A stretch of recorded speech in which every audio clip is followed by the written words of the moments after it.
Hello, everybody. Welcome to the WCA webinar series. We'll be starting in about 20 seconds when we've got enough participants that have logged on. They're just coming through now.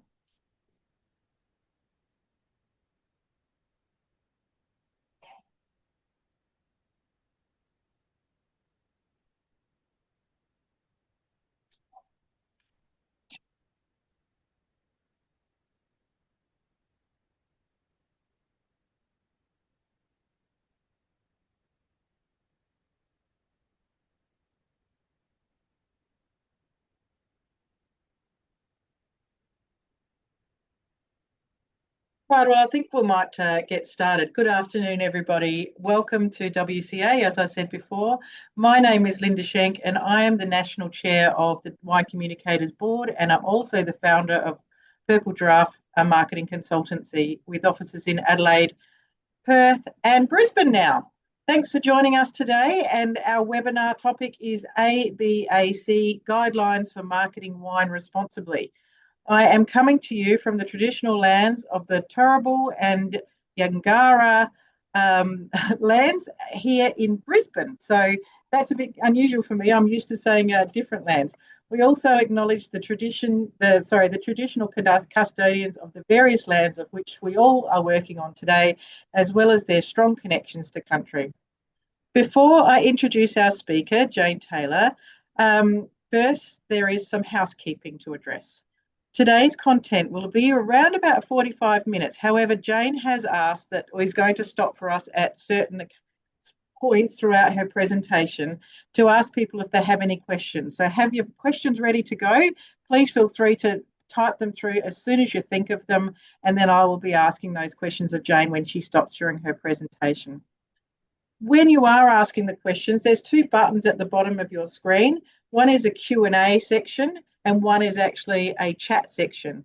If you're having a problem with the webinar, please feel free to use the chat because that will get straight on to Alex, who is our trusty steed in the back there, who is doing all of our technical things for us.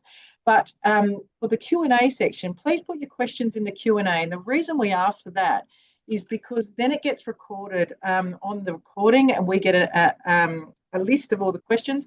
And if we don't get to them for whatever reason during this presentation, we can always come back to you afterwards and answer the questions, either Jayne or one of us from WCA. Also, as usual, the webinar is being recorded, and a link will be sent to you of the recording after this session. Please also remember for WCA members that the previous recordings are held on our website, but I'll tell you more about that later. Now let's introduce Jayne.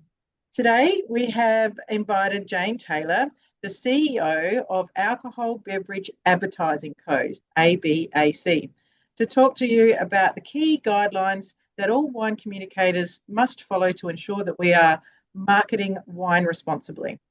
This is a very important topic for all WCA communicators, and in fact all wine communicators, because if we breach the code, we leave ourselves and the wine industry open to increased regulations and greater sanctions on the way that we communicate about wine. Jayne has been the executive officer of ABAC since 2007. That's a long time, Jayne. Well done. So there's no one better placed to give you the overview of the whole of the code and some key things to watch out for in your wine businesses. Prior to working at ABAC, Jayne was a lawyer at DMAW, Piper Alderman, and Philip Fox Solicitors. So obviously she's very qualified in the legal area of wine industry, and I'm sure other areas. She has a law degree from the University of the University of Adelaide, and a graduate of the Australian Institute of Company Directors. I'll hand you over to Jayne now, but please do remember to put your questions in the Q&A button. Thank you. Thank you, Linda, for inviting me to talk about ABAC today. Before I start, I would like to acknowledge the unprecedented challenges facing the wine industry currently. I understand that alcohol marketing regulation is not a top concern for the industry at the moment, and so I thank you for taking the time to join this webinar and for your interest. I am going to start with a very brief overview of what ABAC is, then move on to why it exists, before taking you through the code standards, focusing on those most commonly breached by the wine industry, and the alcohol industry overall. And at the end, I will show you some ads and take a poll from the audience on whether they breach the ABAC code. I will also direct you to our extensive range of compliance resources. So what is ABAC? ABAC is a model known as self-regulation. It is operated independently of the alcohol and advertising industry, but is governed by interested stakeholders.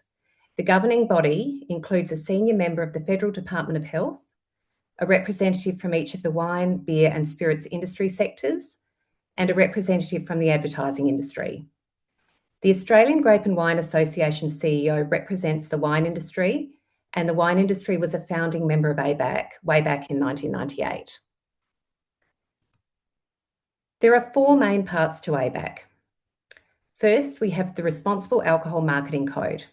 This sets a range of standards on what you can and you can't do in an alcohol ad. It is the central part of the ABAC system. Then we have a pre-vetting service that checks ads before they go to market for a modest fee, a complaints panel that considers and either upholds or dismisses complaints received about alcohol ads, and finally, and importantly, a range of education tools, most of which are freely available on our website for anyone to use. And they particularly include a free 1 hour online training course that covers all of the code standards and how the pre-vetting service works. And I do commend that to you. So ABAC deals with over 2,700 pre-vetting applications each year, usually receives around 200 complaints from members of the public, which results in around 100 decisions each year, and usually around half of those are found to breach the ABAC code. So why does ABAC exist? There are a broad range of regulatory interventions aimed at reducing alcohol-related harm in society. Examples include taxes and licensing requirements for selling alcohol. The regulation of alcohol marketing is recognised globally as one of a range of regulatory measures aimed at reducing alcohol-related harm. Apart from some developing countries, alcohol marketing is regulated in some way everywhere. Some countries have outright bans, such as India. Some have partial bans, like France. Some have full government regulation, and some have a form of co- or self-regulation, like Australia. Australia is highly regulated. There is direct regulation of alcohol marketing through, say, the ACCC, preventing misleading claims. State and territory liquor licensing authorities have sets of promotional requirements, and the Food Standards Code has requirements for packaging. And then you have all the general advertising and media codes that apply across all products. And this is all in addition to the ABAC system. Sorry, to stay on that slide. ABAC standards aim to align with the National Alcohol Strategy, National Health and Medical Research Council alcohol guidelines on recommended limits on alcohol use, and community expectations for alcohol marketing. The National Alcohol Strategy is considered so that alcohol promotion activities do not cut across and undermine public health messaging in Australia. Community standards are considered to help the alcohol industry maintain its social licence to operate. Every 4 years, ABAC commissions community standards research to ensure that the ABAC code and system, and therefore industry, is meeting community expectations. We test community views on marketing the ABAC complaints panel has considered. We ask members of the public about their level of concern about alcohol marketing, and also what about alcohol marketing concerns them. The latest report was recently released and found that the ABAC code and the panel decisions broadly align with community expectations. If public health efforts are being undermined and the community and governments do not believe that self-regulation is working to prevent irresponsible alcohol marketing, direct government regulatory measures will fill that vacuum. Those measures could include tougher government regulations that would bring with them monetary penalties for breaches, partial bans for particular media platforms, or full bans, as was seen with tobacco. An example of partial bans that are already in place are the prohibition of alcohol advertising on government assets in some states. And you may know that South Australia narrowly avoided a similar measure last year. Industry commitment to and compliance with ABAC is the alcohol industry's best chance of demonstrating that industry can effectively self-regulate and that there is no need for further direct regulation in this space. No regulation is not an outcome the government would consider. Before I take one or two questions on the structure and purpose of ABAC, I will quickly run through the 6 groups of standards in the ABAC Code with some examples of ads or packaging that were found to breach the code in recent years. The first group of standards prevent ads showing excessive or rapid alcohol consumption, offensive alcohol-related behaviour, showing abstinence in a negative way, or encouraging the choice of a product due to its high strength or intoxicating effect. Any illegal or criminal behaviour, as we can see in the left-hand image, or showing someone sculling a drink will generally breach this standard. The second group prevent the content of alcohol marketing strongly appealing to minors or prominently showing under 25s in alcohol ads. The first example image I've got here is a frozen alcohol product in Super Duper style packaging. And the second is a social media post featuring an image of Mu Deng, who was a pygmy hippo that went viral a few years ago and was very popular with kids at the time of the post. The third group prevents ads suggesting alcohol will improve your mood, lead to social or other success, suggests that the success of a social occasion depends on alcohol, or that alcohol offers a health benefit or helps overcome problems. A beer named Brain Smiles that shows emojis flying out of a character's head suggests that the drink improves your mood. And the sign on the right is suggesting wine will overcome your problems. It's not uncommon for us to see wine ads referring to wine as better than therapy, so it is a good watch out.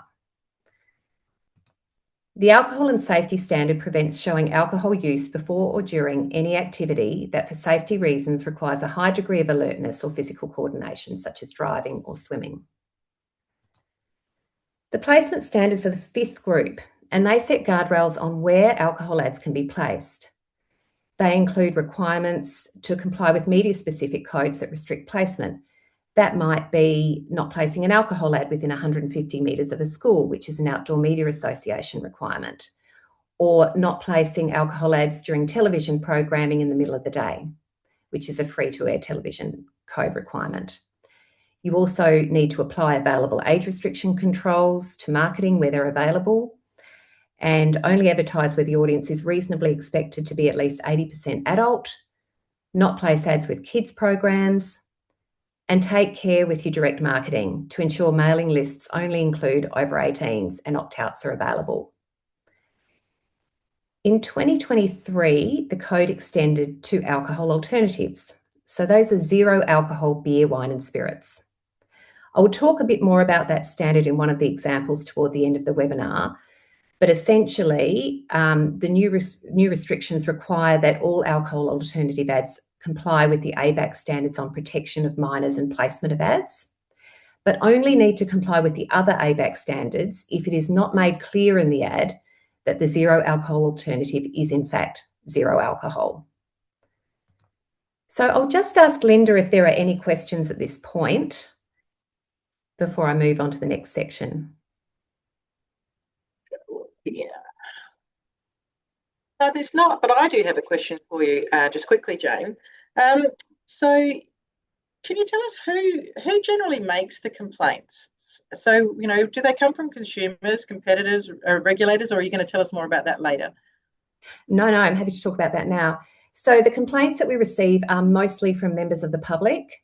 It can be a little bit difficult. We receive the complaints to know if they are competitors or regulators. But generally, we do receive some complaints from competitors and some from regulators. We also sometimes receive complaints from government departments. But I would say the vast majority of our complaints come from just your member of the public. Great. Look, there's no other questions come through just yet, so I think we'll keep going and then see if some come through a bit later. Okay. So now I want to talk a little bit about how the wine industry has been interacting with ABAC over the past period. Until recently, wine was the sector that was least likely to attract ABAC complaints and breaches. For the first 10 years of ABAC, there were no panel breaches by the wine sector. There were 2 breaches in 2008, followed by either 1 or no breach in each of the next 11 years. So really hardly any complaints about wine marketing. Then COVID hit and we saw the highest level of complaints and breaches overall and the highest proportion of breaches by the wine sector as everyone pivoted to online sales and digital marketing. And you will recall that it was a big challenge, particularly for cellar doors and people that relied on face-to-face sales to then pivot to the digital space. While wine sector complaints are still a relatively low proportion of overall panel breaches, since 2022, panel breaches in relation to wine marketing have been increasing steadily year on year. And last year, wine was the third highest sector to attract panel breaches. So it is something to watch. We are seeing those levels creeping up, which is why we are keen to start talking a little bit more to the wine industry and getting compliance in this space. There have been a few high-profile wine ads over the years that have caught the attention of media and the governments. And I'll just take you to this one. So it was quite a way back. There were several Cockatoo Ridge wine billboards and they attracted a large number of public complaints. Some of the complaints raised issues around sexualisation and they were addressed by the Ad Standards Community Panel, which is, they deal with all the complaints about all sorts of marketing, so things like sexualisation, racial discrimination, taste and decency, all those sorts of things. But 3 of the complaints raised issues under the ABAC Code.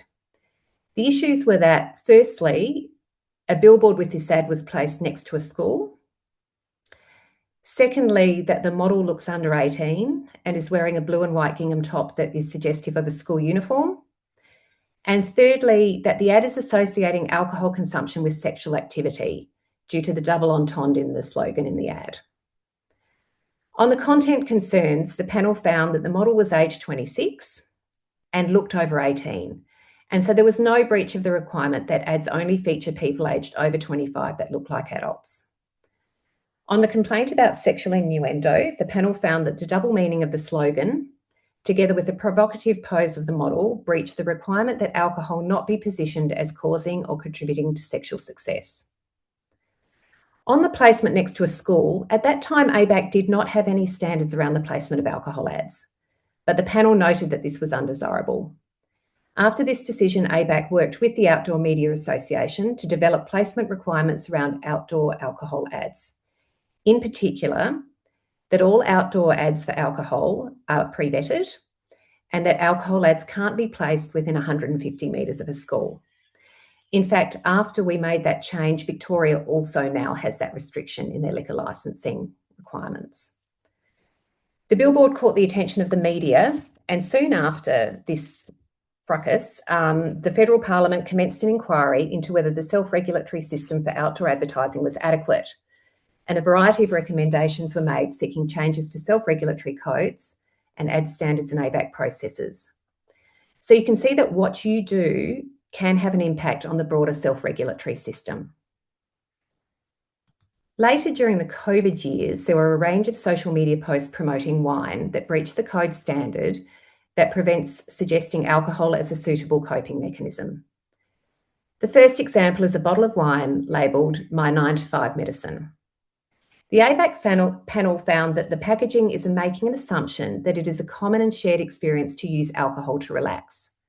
The code provides that it is not acceptable to suggest that alcohol is needed to relax. The second example is a really good example. It's an example that comes up in media and it does raise a lot of community concern. And that is around an email communication that shows a harried woman holding a baby with the headline, "Your parent-teacher skills at their limit," and the response, "Wine can help." The code states that it is not acceptable to suggest alcohol as a coping mechanism, and this ad clearly does.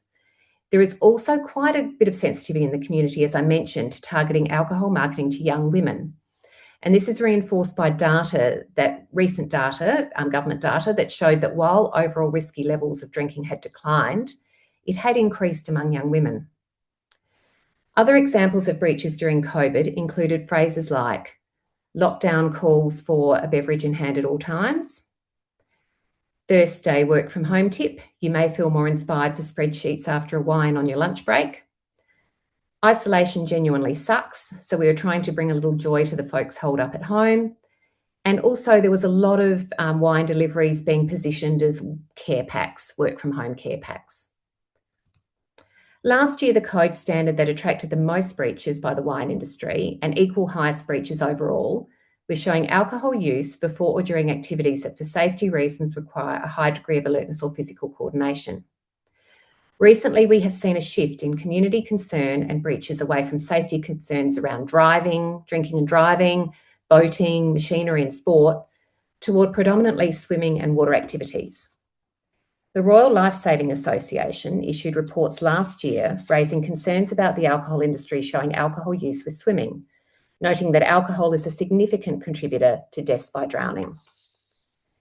In 2025, there were 2 breaches of this provision by wine brands, which you can see on this slide. Both show alcohol use before or while using a swimming pool. Here are 2 more ad examples, one that breached and one that didn't. They both show a group of people standing around a swimming location drinking alcohol. The first image was a video within a social media video and was found not to breach the code for the following reasons. The voiceover does not mention swimming. The women are fully clothed with their hair done and wearing makeup.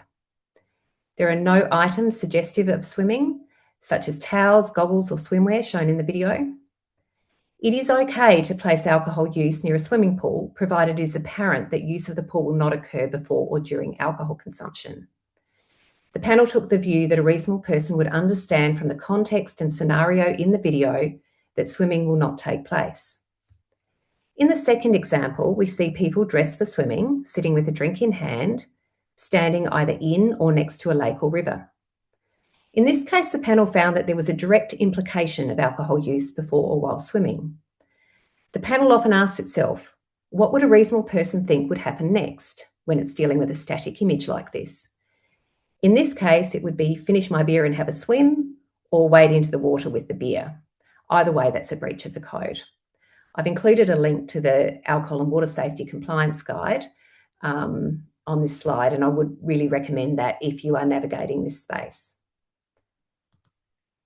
The code standards that attract the most breaches by the industry overall last year, and in fact generally attract the most breaches every year, is the alcohol and alcohol advertising not having a strong or evident appeal to minors. So this code standard is less likely to be breached by the wine sector, but there are a few breach examples, such as this label from quite a while ago, which shows 3 cartoon bears surfing. The complainant was concerned that the product name in combination with the illustration of the 3 bears balancing on a surfboard would attract the attention of children because of the association of the branding with the children's story, Goldilocks and the 3 Bears. The panel accepted that the 3 Bears name was intended to draw its origin from a geographic region, but the key question is always how a reasonable member of the public who came across the product would view the name and label. The panel found that the use of the bear characters shown on the labels would have strong and evident appeal to children, given a combination of the style of the drawing of the bears, which is similar to what you'd see in a children's story, and the activity the bears are portraying, which is highly relatable to minors. Companies sometimes argue that other product labels on the market are similar to theirs as a defence to a complaint. So we always like to refer to the speeding analogy. Just because other cars are speeding but haven't been caught is not a defence to a speeding ticket. In the same way, just because other companies market irresponsibly is not a defence to a company that is called out by a public complaint for marketing irresponsibly. In recent years, there has been alcohol innovation that incorporates fruit, dessert, soft drink or confectionery flavour profiles appealing to minors in alcohol packaging. We are starting to see the emergence of fruit-flavoured and dessert-styled wines and Prosecco. And so if stepping into this space, it is important to make sure that packaging and marketing is mature and will not have a strong appeal to minors. This slide shows a range of packaging that was recently found to have breached the ABAC Code. We have an alcohol packaging guide on our website that includes the do's and don'ts. It uses visual examples to make sure that packaging stays the right side of the line. Within the part of the code aimed at protecting under 18s, and I touched on this earlier, there is a requirement not to show under 25-year-olds prominently in alcohol marketing. Here are 2 examples, both of which breach the code, that highlight issues to watch out for. The first example is a social media post by a visitor that a brew house reposted on its social media account. The visitor hadn't been paid or rewarded by the brewery, and so their post to their own personal account was outside the scope of the ABAC Code. But third-party material, once it's been adopted by an alcohol company, by adding that material to a social media site controlled by the company, becomes a marketing communication for which that company is responsible. The image prominently features a child with 2 beer growlers, and the child is not incidental or background to the scene. It is important that your social media account managers are aware that third-party content that they share or like through their account is the company's responsibility. The second example is a marketing email from a customer loyalty program. It's an image that doesn't immediately jump out as a breach, but it does highlight the importance of due diligence when developing marketing. The complainant was concerned about the apparent ages of the 4 women shown in the photograph, believing they appeared to be under 25, if not under 18. The email used a Getty stock image that was taken in 2018, and the company at the time did not check with the photo owner the age of the models before using the image. After inquiries, they were able to ascertain that all the people shown are adults except for 2 of the women who were aged under 25 at the time the photo was taken. One woman, aged 22, is shown on the left edge of the picture. Her head is turned away from the camera, so her face isn't shown. The second woman, also aged 22, is in the centre of the shot and is shown in full, and she's sort of stepping forward and quite prominent within the ad. It was arguable that the first woman is incidental to the scene, however, the second woman is visually prominent, and so the marketing was in breach. You can't show people prominently in alcohol ads that are actually aged under 25 or who look to be under 18. So why 25 when the legal drinking age is 18? This is a standard that's been adopted globally, and it's so people in alcohol ads are not relatable to under 18s. The next most common standard to be breached has also seen some recent breaches involving wine, and that is that alcohol marketing can't show excessive use of alcohol above the Australian alcohol guidelines, misuse or abuse of alcohol, or rapid or irresponsible consumption. The first image on the top left side was used by an alcohol delivery company in a social media post marking the end of Dry July. The panel found that the post would be understood by a reasonable person as being light-hearted and not seriously advocating the consumption of alcohol in the amount contained in the prop wine glass. However, the humour assumes a shared understanding in the community that after a period of abstaining from alcohol, a person might have a big night and consume alcohol excessively, and for this reason it breached the code. The second image on the bottom left side of the slide shows a woman drinking directly from a wine bottle while holding a glass, which raises a direct implication of excessive and rapid consumption of alcohol. And it was reinforced by the caption, which I don't have on the image there, but said, "Why choose between bottle or glass when you can have both?" The third image on the right side of the screen shows a glass of wine being poured with a quote, "Who is this moderation everyone tells me to drink with?" And the social media post caption says, "Moderation who?" The panel found that the post encourages the excessive consumption of alcohol by making fun of drinking in moderation.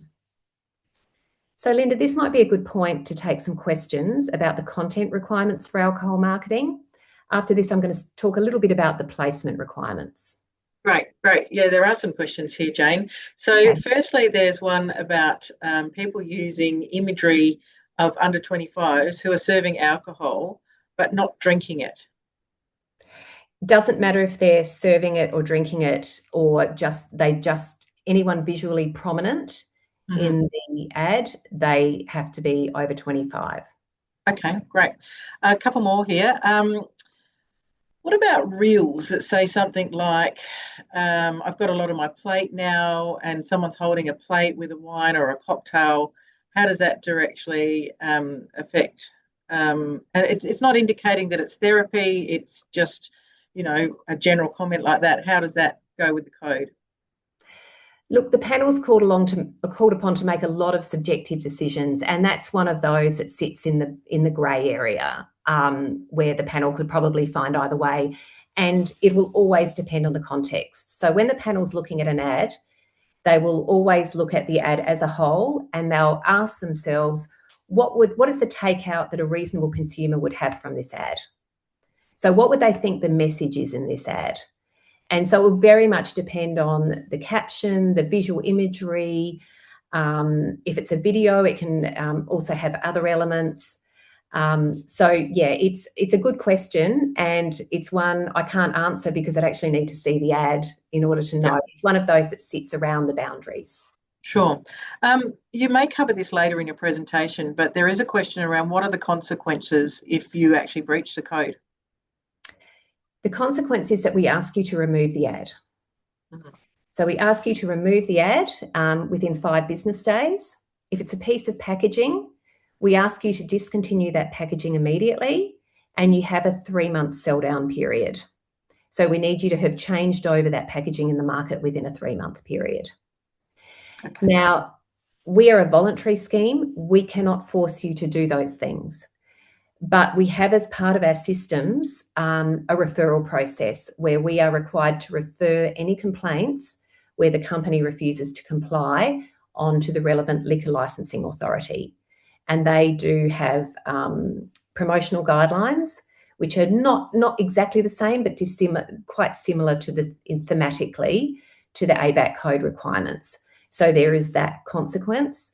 There is no monetary penalty, but obviously there could be monetary penalties at the liquor licensing authority point if it ever got to that. The other thing we do is we publish all of our decisions. So all of our decisions go up on our website. They're included in our annual report, which goes out to governments, and our quarterly reports, which also go out to liquor licensing authorities and governments. Great, so thank you. There's an adverse publicity element. Great. Okay, there's a few more. So once we see, often you can see images of families, like 2-3 generations of families on social media, all helping with vintage, with all the family members involved. So just clarifying, would this be a breach? It really depends. Is it promoting? Is it just an image of everyone in the vineyard doing their vintage, or is it actually promoting the wine itself? So if it's not promoting the wine itself, it's probably okay. But if it is also promoting the wine, so then that is problematic. And it also depends on the visually prominent element. So if the people under the age of 18 or under the age of 25 are, you can't see their faces, or they're, it's a crowd shot, then that's less problematic. So again, it always depends on context. Okay, cool. The second question I've got here is very similar to that one, but I want to add to that. So if it was a family photo, and I'm thinking from what you're saying, and say the adults have got a glass of wine in their hand and they've got the family with them, that could potentially be an issue? Yes. I mean, if it's on their their wine business account, and it's promoting their particular wine products that they sell, then yes, that can be problematic. So it's very much if it's in the personal sphere or if it's in their business wine promotion sphere. Right. We did breach an ad quite a few years ago now, which had a father and his 3 children, and they were all holding a bottle of the wine that they were selling, including the children. And we did breach that ad, which was on social media. Great, thanks. No more questions right now. Okay. Right, so moving away from the content requirements to the placement requirements in the code, there is a code requirement, and this is an important one, that available age restriction controls are applied to prevent alcohol ads reaching under 18s. Now, this includes a wide range of things, including putting age restriction controls on your social media brand accounts, putting age gates on your website, that sort of thing. In 2022 and 2025, ABAC commissioned an independent audit of 300 randomly selected brands to check if age restrictions had been applied to brand accounts on YouTube, Facebook, and Instagram. After the 2022 audit, we developed a heap of compliance checklists and resources to assist the industry because we found that compliance wasn't great. And you can see the 2022 figures on the left side. So it is good that non-compliance, so those figures are not compliance, they're non-compliance. So 20% of overall of the brands that we tested did not have age restrictions in place on YouTube, 22% on Facebook, 29% on Instagram. So we developed these guides, we sent them around to industry, we had a bit of a campaign to encourage them to be the uptake. And then 3 years later, we undertook another audit. The 2025 audit found that non-compliance by signatories decreased, which is an improvement. So you can see an improvement across all 3 social media platforms, which is great. But drilling down into the data by sector, we saw that signatory compliance was highest among large companies and beer brands and lowest among small wine and spirits brands. Wine brands, in fact, had the poorest signatory compliance of any sector, and that include non-signatories. So, for example, in 2025, 65% of wine brand Instagram accounts still did not have age restrictions activated, where the age restriction setting takes less than a minute to set up. So we've got a bit of work to do, particularly with the wine industry, in encouraging and providing assistance in getting those age restrictions set up. So some of the work that we're going to do is we're going to be raising awareness with alcohol sectors with lower compliance, such as the wine and spirits craft industries, engage with liquor licensing authorities to raise awareness of social media age restriction processes with new licensees and ABAC non-signatories, and work with social media platforms to advocate for simpler age restriction mechanisms, in particular for YouTube. So how to stay compliant with this age restriction control? Firstly, I've included a link to a checklist in the slide. Follow the simple one-page checklist on our website. It includes links to resources that will take you step by step through the age restriction process. Periodically self-audit your social media accounts to check age restrictions are in place. You just need to go in and check the settings. And lastly, maintain an access register for social media accounts to enable ongoing management. A number of companies lose access to their accounts if they were set up by a staff member or an agency. It's really important to keep control of your accounts for brand safety. Compliance is free, it's quick, and it's easy. And importantly, it has no impact on adult social media users engaging with your brand. It just takes a few minutes to tick the alcohol or 18 plus box in your social media account settings. Then it filters out social media users aged under 18 from having any visibility of your brand account and posts, even if an adult shares a post with them. And there is no friction for adult users. So adult users on social media are not going to get a pop-up. They're not going to be asked to enter their age or their date of birth. They just won't even know that you've applied the age restriction, and they'll have full visibility of your marketing. So this is the easiest way for the alcohol industry to demonstrate that you have no intention of targeting under 18s and you can effectively self-regulate. Got one last observation from ABAC activity in recent years, and that's that the medium that consistently attracts the most breaches is digital. It accounted for 94% of breaches in 2025, primarily Instagram brand account social media posts, but also Facebook, TikTok, websites, paid banner ads, and email marketing all contributed to that 94%. Over time, complaints and breaches have moved away from traditional media toward digital media.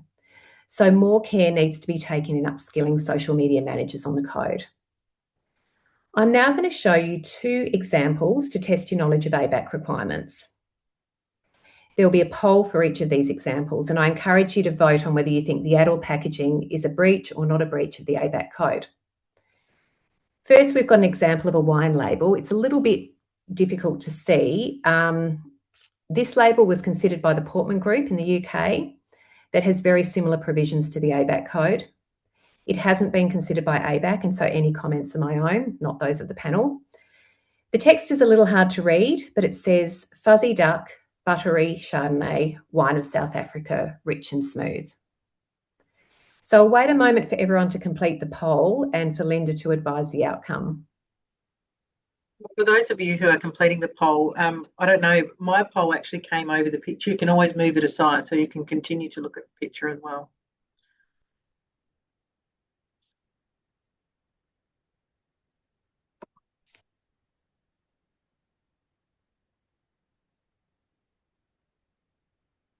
I've got a couple of questions, Jayne, that I might actually ask you while people are doing the poll. if that's okay. Yes. And it goes more back onto the, or do you want the poll and we'll do the questions later because we've got the poll answers now? I don't mind. Quick question. So one was about actually family members having dinner at a restaurant and the parents are drinking and the children are not. How does that situation fare? Look, again, it's going to be context. If they're not prominent and it's a crowd sort of shot, it should be fine. It's very much context. I mean, have a look through our resources. They'll help you navigate that space. You can ask our pre-vetting service. We have our online training course, which uses some examples in that space because we know the age issue is a tricky one for people. Cool. But yes, we've definitely, there's some that have breached and some that have not breached in that space. So it very much depends on the context. Great, thank you. Poll answers, here we go. Drum roll, please. Absolutely 90% yes. It breaches. Yep, and that would be consistent with what the Portman Group found. So the issues, and it'll be interesting, there's two issues with this ad. I'm sure that what most people picked up on was the image of a children's rubber duck bath toy, highly familiar and relatable to children. So that would breach our strong evident appeal to minors provision. And then the other one is the reference to fuzzy duck. So Portman Group also picked up that in the context of an alcohol product that brings to mind the famous drinking game, and that is therefore an irresponsible approach to alcohol consumption being promoted in that label. Here is our second example, and again, this will be a poll, so please vote what you think. So this is an example of an outdoor ad for a zero alcohol product, Heineken 0.0. So zero alcohol alternatives are regulated by the code in that they all need to ensure that their content is not appealing to minors and meets the placement standards. They also need to ensure that it is clear that the product contains no alcohol or all of the other code standards will apply, like the alcohol and safety standards. So let me know what you think, whether it breaches. The tagline is designated driver, #NowYouCan, with a smaller line below. And then in smaller print at the bottom of the ad is new Heineken 0.0, great taste, zero alcohol. I think alcohol free is what it says. And I've given you the image both so you can see it, a close-up of it, and then see it in situ on the bus shelter where it was complained about. So the question is that a breach of our alcohol alternative provisions in our code?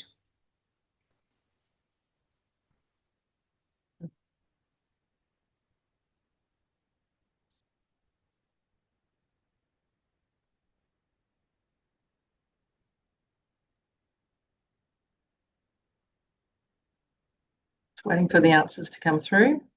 Okay.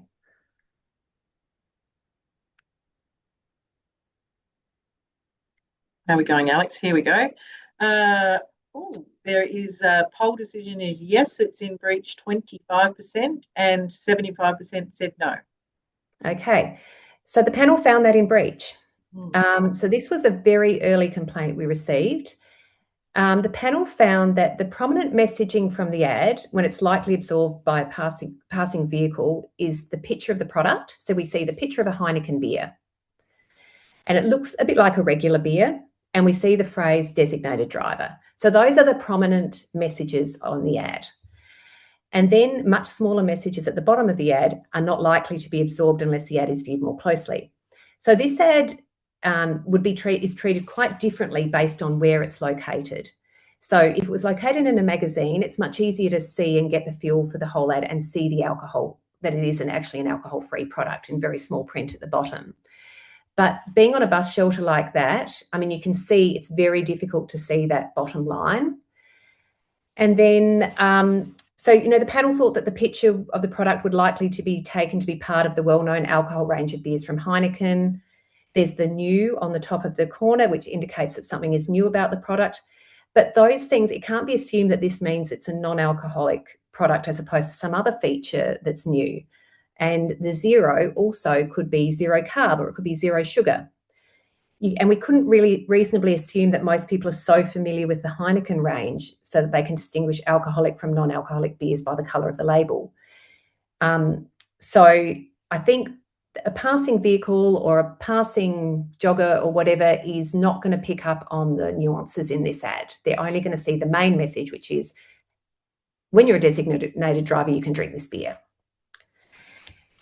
So the panel found it wasn't clear to an outdoor audience that this was an ad for a zero alcohol product, and as such, it had to meet all of the code standards, and suggesting drinking alcohol as when you're and driving is a breach of our alcohol and safety standard. In this case, after this decision, the company modified the ad and placed the words alcohol-free in larger text above the reference to designated driver to make it clear that what was being promoted is a zero alcohol beer, and that was acceptable. So I'm just going to finish off by showing you some of the resources that we have available. We have a range of free resources on our website to support industry and meeting responsibility standards. The most popular resource is our free online training course. It only takes an hour. It's the recommended ABAC 101 training. You can include it as an onboarding requirement for marketing staff and partners, and a certificate is generated so staff can demonstrate that they have undertaken the course. We also have webinars, and they focus on topical issues. So the course is the best way is to do the course first, and then you can keep in touch with us through our annual webinar and our other resources. But that course is really, if you do one thing, do the online training course. I think we've had about 900 people do it since we changed our code in 23. The compliance checklists are also very popular, even with large companies. It's a one-page checklist for content, a one-page checklist for paid placement, and one for organic placement. And they include links to help you find how to place alcohol responsibly. And it really helps you quickly assess if marketing is meeting standards.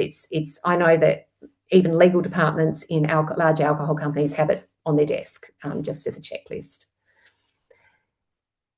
The other popular resource is our monthly alerts on breach decisions. So anyone can sign up to receive EDMs from ABAC. You just have to go onto our website to the Contact Us page, put your details in, and you won't get inundated, but you will receive a monthly alert, quarterly reports, annual reports, and anything else that's really important.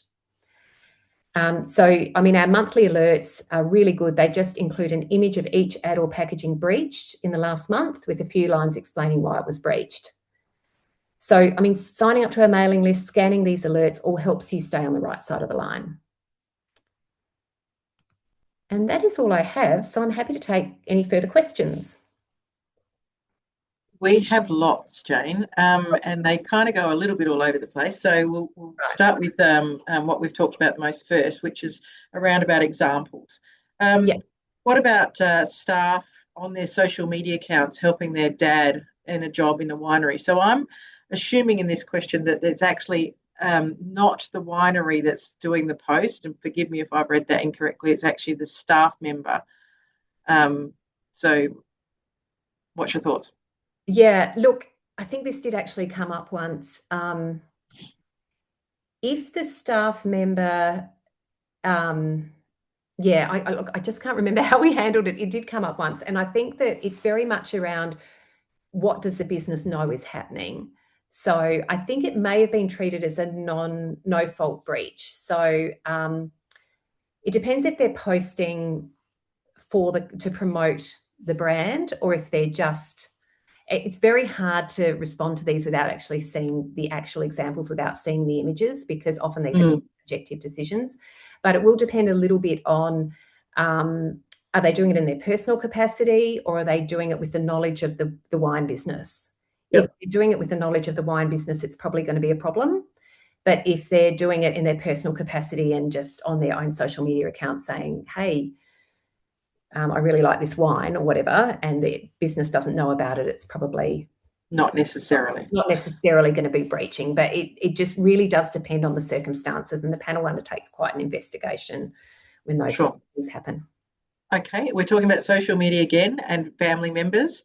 Some over 18 but under 25 having wine to cook with. So it's no longer a wine, it's a food. How does that sit with you? Okay, so They're not drinking it, they're using it for cooking. Yeah. Look, whether you're drinking it, it doesn't matter if you're drinking it or if it's just having the brand in an ad with someone under 25. Mm-hmm. Now, there is one exception, which it's a little bit complicated, so I don't always go into it in the slides, but we've got a lot of questions, so I'll just mention it now. There is an exception where you can show people aged 18 to 24, and that is where they're not a paid model or actor, they're not an influencer, and the actual brand account is age restricted. In those circumstances, you can show people in that 18 to 24-year-old age group that are visually prominent.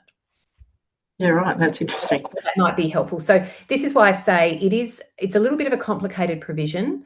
It is good to use the resources, look at the examples in our training course, and we've got a specific training video on our website.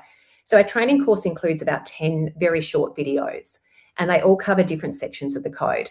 And there is a video that just specifically deals with this issue around age of talent or people shown in alcohol ads. So I would really encourage just watching that video because that will sort of unravel it for you a little bit more. Okay, cool. Thank you. Right. Some wineries / retailers state in their bios on their social media profiles that people must be over the age limit. Is that enough? That's not enough. What you need to do is you need to go into your social media brand account settings and you just tick a box that says, I want to restrict my account to 18 plus.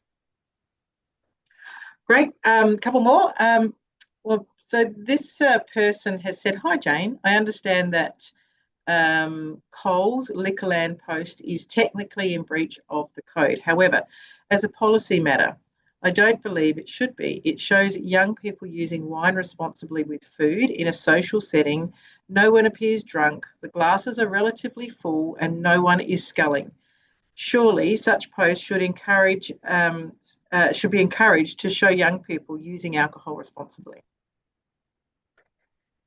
I'll take that on board. I don't think that's a question. This is a really tricky area, and it's something that the management committee have talked a lot about. In fact, it was one of the final and longest conversations that we had when we did our last code review was around this particular section of the code. I don't think it's going to stay static. I think this code section is going to evolve over time. But for the moment, there are concerns around relatability to under 18s, and that's why the 25-year-old standard is in place. And it's not just Australia that's doing it. Every country has that 25 plus restriction that has these self-regulatory codes. What are the risks, Jayne, for wineries who are repeat offenders? Okay, that's a good question and quite timely, because we've actually just gone through a regulatory risk priorities process, and one of the things that we'll be look, I will say that there are no wineries at this point in time that are repeat offenders, so you can all pat yourselves on the back. The wine industry is doing, tracking well compared to other sectors. But we are going to start doing a little bit more direct reaching out to repeat offenders in any sector.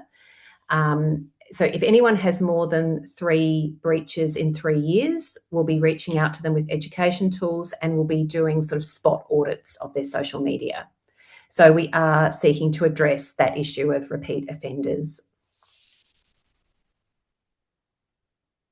Great, thank you. What about this one? Does wine have the ability to differentiate itself from other stronger alcohol beverages such as spirits in terms of the risk? Well, that's an interesting question, because wine is often stronger than RTD spirits. So RTD spirits are often around that 5-6%, whereas wine is a lot stronger. So on a ready-to-drink basis, wine is probably one of the stronger alcohol products out there. So, and really the code is around alcohol-related harm. So and you know, it is also can be quite a low. It can be an expensive product, but it can also be a low cost product. So we apply the restrictions across alcohol universally because there is so much nuance and around the different sectors, the different ABVs, the different all those sorts of things.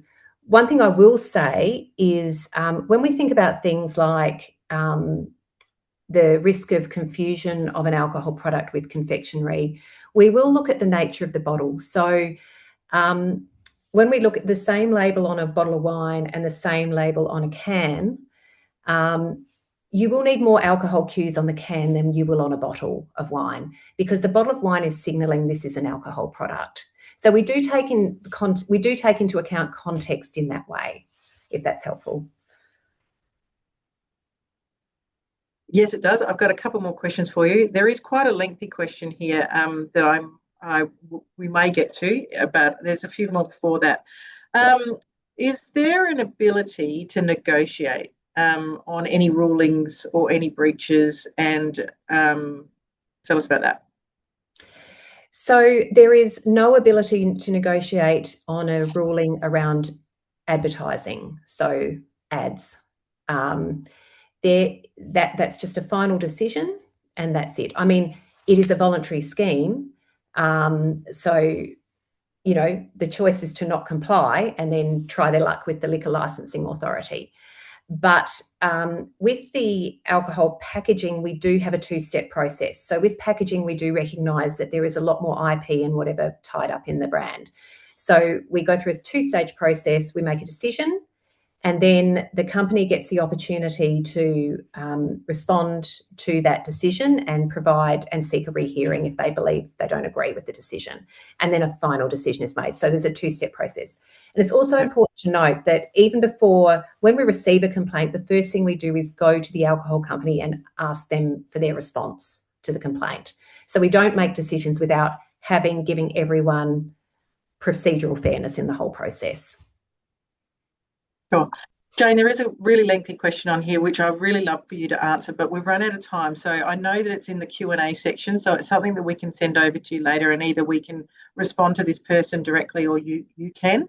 But I would like to thank you very much for your wonderful presentation today. It was really great to see all of those examples and to understand more about the regulations and the requirements of alcohol advertising. Thank you very much.